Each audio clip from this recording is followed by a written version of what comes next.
You get an unlimited budget, a choice of space, a geographical location. What kind of dream studio would you build? This question popped in my head a few days ago, and in this video I will take you on a tour of my ultimate creator/business space. And keep track of every room, because at the end of the video I'm curious to see if you would move things around and do things differently. Welcome to the TohirT channel, my name is Tahir and let's do this!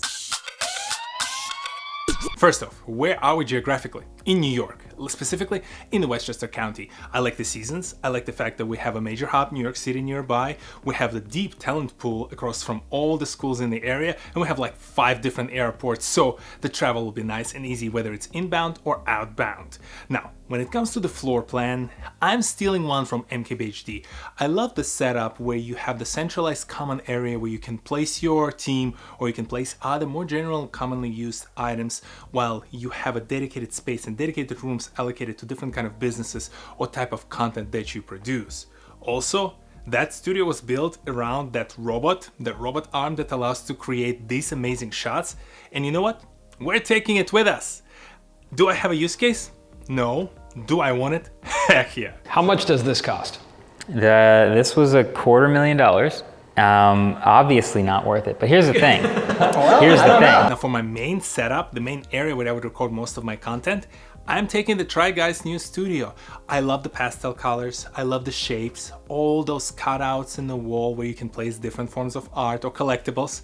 Clearly, I love my collectibles, so it'll be very cool to set them up. I also like how versatile it is, and you can take a different angle onto this room. You have perfect lighting set up all at the top, so you can definitely make the most out of this room and the kind of content you produce, whether it's individual content and it's just me talking to a camera, or it's a couple of people sitting around the table and just chatting and recording a podcast for all I know.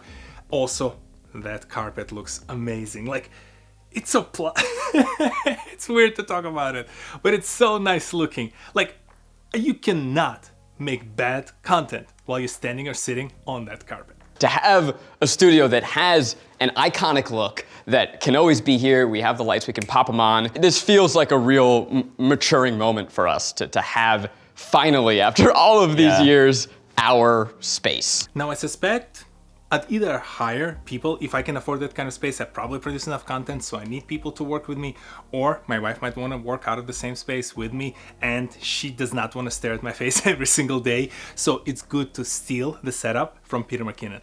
I like in his office how there's a separation. There are dedicated areas where individuals essentially have their own office space, like your editors, your production engineers, anyone who you might be hiring, or someone on the business side.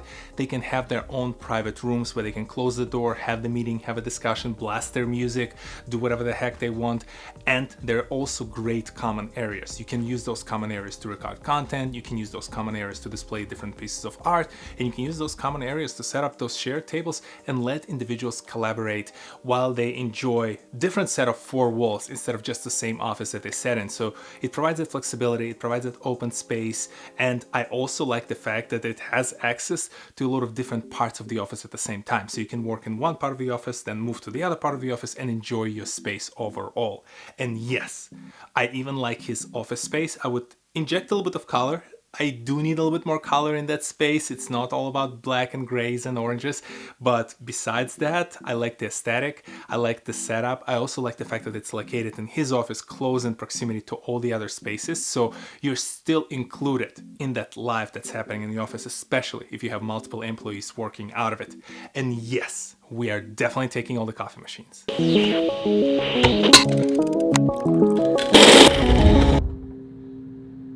Speaking of nutritious things, we definitely need our own kitchen. Taking Babish's kitchen with me. I know it's narrow because it's built in Brooklyn and it's specifically made to record content, but I like it because of the fact that it's versatile. In that narrow space, you have a lot of different appliances on the countertop, a lot of heavier appliances throughout the rest of the kitchen. You have the space to place different kind of snack bars, you have a space for a huge fridge, different kind of accessories, whatever you might need, you can place it in that kitchen. And the best part is that I can see that kitchen being easily connected with those shared spaces from Peter McKinnon's office. So now you can create the space where employees can work, employees can hang out, have lunch, they can also go and just quickly whip something in those appliances on the countertop, or if they want to make and bake something, I don't know, serious for dinner or something, they can do it as well. Heck, would it be nice to have a chef in that kitchen with Andrew's skills? Yeah, if you have a dedicated chef of that kind of quality, you probably don't even need to go home, or at least you stock up on a bunch of to-go cutlery because your employees better take all of that cooking home with them. Should be cut diagonally. Et voila. Too much fun and games. We're here to work, so we need to make sure we have a proper infrastructure. And we're taking that infrastructure from the Lannis Media Group, or specifically all the channels behind the LTT brand. I love how they took their office to the state-of-the-art level of infrastructure with their amazing connectivity. They have a set of servers on-site to back up all the data. They have off-site servers to replicate all of that data. They're able to connect different workstations and cameras throughout the entire building. They set the wiring, they set the lighting, they set everything to support content creation from any part of this business and to support 20 plus employees working out of the same building. I love that entire setup. I want all of it. I want all of it interconnectivity. I want those blazing fast speeds on the internet. I want the team to be able to pass information to each other easily. I want the data to flow through the entire building. I also want those servers to back up all the data, whether you're in the media, content creation business. You create so much data today and you want to store it securely on site, and you also want to replicate it off site in case something happens to those servers.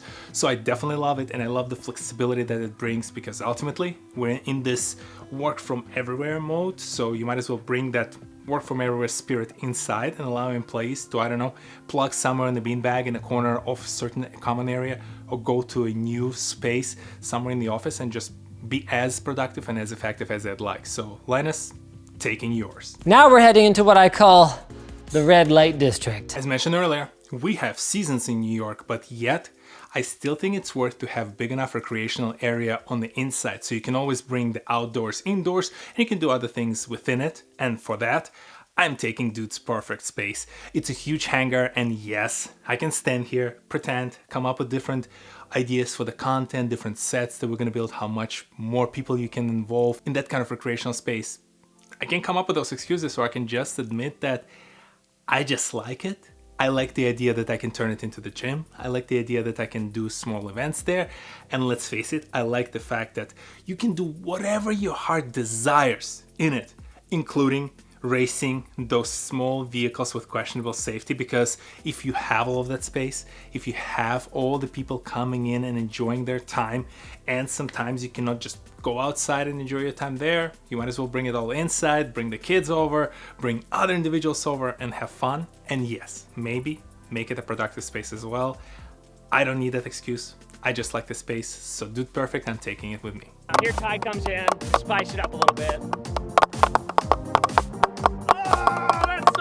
What did you think about my setup? Would you pick different kind of rooms? And who is your favorite creator with the ultimate studio setup? Share your thoughts, ideas, or names in the comment section below. That's it. Quick and easy one. I had fun just thinking and brainstorming on this idea. It's also nice sometimes to, diverge a little bit on the path, still stay within the creator economy, but produce a different kind of content just to keep things interesting.